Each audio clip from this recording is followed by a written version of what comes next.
ప్రస్తుతం నంద్యాల జిల్లాలోని శ్రీశైల బ్రహ్మరాంబిక మల్లికార్జున స్వామివారి దేవస్థానంలో దాదాపుగా ఉగాది మహోత్సవాల కారణంగా కర్ణాటక రాష్ట్రం నుంచి తండోపతండాలుగా వేలాది సంఖ్యలో భక్తాదులను కలిసి రావడం జరిగింది.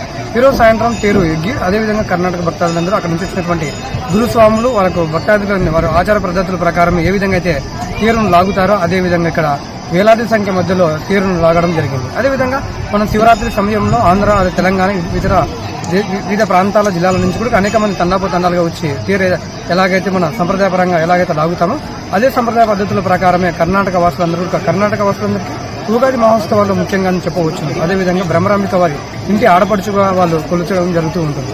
ఈ కార్యక్రమానికి లక్షలాది మంది వచ్చి అందరూ కూడా వివిధ ಕಾರ್ಯಾಚರಣೆ ಅಂತ ಕೂಡ ನಿರ್ವಹಿಸడం జరిగింది. ನನ್ನ ಹೆಸರು ನರೇಶ್ ರೀ. ನಾವು ಕರ್ನಾಟಕದಿಂದ ಬಂದೀವ್ರಿ. ನಾವು ಈ ತೇರು ಎಳೆದು ಮನೆ ಎಲ್ಲರ ಕಲ್ತು ಎಳೆದು ಹೋಗಕ್ಕೆ ಹಚ್ಚಿವ್ರಿ. ನಾವು 15 ದಿನಲಿದ್ದ ಬರಕ್ಕೆ ಹಚ್ಚಿವ್ರಿ. ಅಲ್ಲಿದ್ದಾರೆ ಕಾಲ್ ದಾರಿದಾಗ ನಡ್ಕೊಂತ ಬರಕ್ಕೆ ಹಚ್ಚಿವ್ರಿ. ಕಾಲೆಲ್ಲ ಬಿಸಿಲಿಗೆ ನಡ್ಕೊಂತ ಬರಕ್ಕೆ ಹಚ್ಚಿವ್ರಿ. ಬಂದು ಈ ದರ್ಶನ ಮಾಡ್ಕೊಂಡು ತೇರು ಎಳೆದು ಮತ್ತೆ ತೇರು ಉಗಾದಿ ಪಾಡಿಗೆ ತೇರು ಎಳೆದು ಹೋಗಕ್ಕೆ ಹಚ್ಚಿವ್ರಿ. ನಾವು ಆಯ್ತು ರೀ. ನಾನು ಇಲ್ಲ ರೀ, ಬ್ರಹ್ಮರಾಂಬಿಕ ನಮ್ಮ ಮನೆ ದೇವ್ರಿ ರೀ. ನಮ್ಮ ಮನೆ ಆಡಪೋಚ್ರಿ, ನಮ್ಮ ಮನೆ